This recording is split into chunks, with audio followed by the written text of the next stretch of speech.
हर हर महादेव। कथा सागर चैनल पर आप सभी का स्वागत है। आज के इस वीडियो में हम सुनेंगे शिव पुराण का अध्याय 6। शौनक जी कहते हैं, महाप्राज्ञ व्यास शिष्य सूत जी, आपको नमन है। आप धन्य हैं, शिव भक्तों में श्रेष्ठ हैं। आपके महान गुण वर्णनीय हैं। अब आप कल्याणमय शिव पुराण की श्रवण विधि बताइए, जिससे सभी श्रोताओं को उत्तम फल की प्राप्ति हो सके। अब सूत जी कहते हैं, मुने शौनक, मैं तुम्हें संपूर्ण फल की प्राप्ति के लिए शिव पुराण के श्रवण की विधि बताता हूँ। पहले किसी ज्योतिषी को बुला करके दान मान से संतुष्ट करके अपने सहयोगी लोगों के साथ बैठकर बिना किसी विघ्न बाधा के कथा की समाप्ति होने के उद्देश्य से शुद्ध मुहूर्त का अनुसंधान कराएं और प्रयत्नपूर्वक देश देश में स्थान स्थान पर यह संदेश पहुंचाएं कि हमारे यहाँ शिव पुराण की कथा होने वाली है। अपने कल्याण की इच्छा रखने वाले लोगों को कथा सुनने के लिए अवश्य यहाँ पधारना चाहिए। कुछ लोग भगवान श्री हरि की कथा से बहुत दूर हो चुके हैं। कितने ही स्त्री शूद्र आदि भगवान शंकर के कथा कीर्तन से वंचित रहते हैं। उन सबको भी सूचित किया जाए, ऐसा प्रबंध होना चाहिए। देश देश में जो भगवान शिव के भक्त हों तथा जिनमें भी शिव कथा के लिए कीर्तन और श्रवण के लिए उत्सुकता हो, उन सबको आदरपूर्वक बुलवाना चाहिए और आए हुए लोगों का सब प्रकार से आदर सत्कार करना चाहिए। शिव मंदिर में, तीर्थ में, वन प्रांत में अथवा घर में शिव पुराण की कथा सुनने के लिए उत्तम स्थान का निर्माण करना चाहिए। केले के खंभों से सुशोभित एक ऊंचा कथा मंडप तैयार कराएं। उसे सब और फल फूल आदि से तथा सुंदर चंदोवे से अलंकृत करें और चारों ओर ध्वजा पताका लगाकर तरह तरह के सामानों से सजाकर सुंदर शोभा संपन्न बना दें। भगवान शिव के प्रति हर प्रकार से उत्तम भक्ति करनी चाहिए।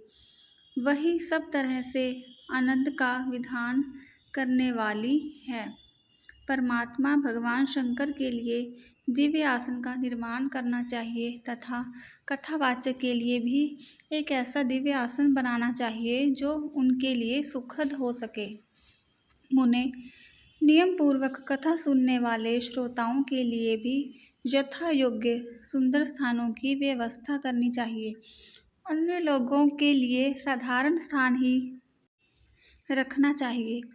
जिसके मुख से निकली हुई वाणी देहधारियों के लिए कामधेनु के समान अभीष्ट फल देने वाली होती है। उस पुराण वेता विद्वान वक्ता के प्रति तुच्छ बुद्धि कभी नहीं करनी चाहिए। संसार में जन्म एवं गुणों के कारण बहुत से गुरु होते हैं, परंतु उन सब में पुराणों के ज्ञाता विद्वान ही परम गुरु माना गया है। पुराण वेता पवित्र, दक्ष, शांत, ईर्ष्या पर विजय पाने वाला, साधु और दयालु होना चाहिए।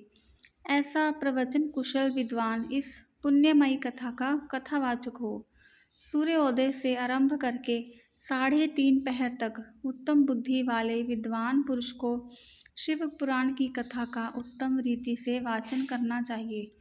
मध्याह्न काल में 2 घड़ी तक कथा को विराम देना चाहिए, जिससे कथा कीर्तन से अवकाश पाकर लोग मलमूत्र का त्याग कर सकें। कथा प्रारंभ के दिन से एक दिन पूर्व व्रत ग्रहण करने के लिए वक्ता को क्षौर करा लेना चाहिए। जिन दिनों में कथा चल रही हो, उन दिनों प्रयत्न कर प्रातःकाल का सारा नित्य कर्म काम समय में समाप्त कर लेना चाहिए। वक्त के समीप उसकी सहायता के लिए एक दूसरा वैसा ही विद्वान स्थापित करना चाहिए। वह विद्वान भी लोगों को समझाने में कुशल एवं सभी प्रकार से संशयों को निवृत्त करने में समर्थ हो। कथा में आने वाली विघ्नों को दूर करने के लिए भगवान गणेश का पूजन करें।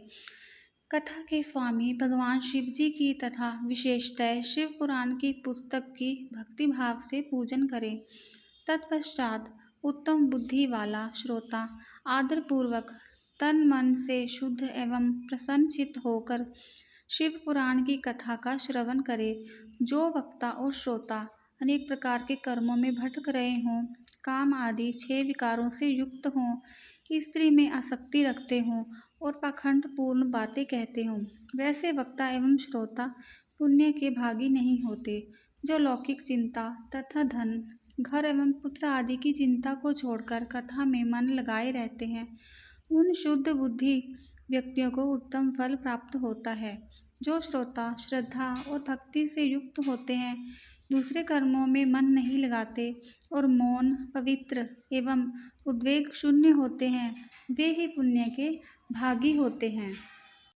आज की वीडियो में बस इतना ही। आगे की कथा सुनने के लिए देखते रहिए कथा सागर चैनल।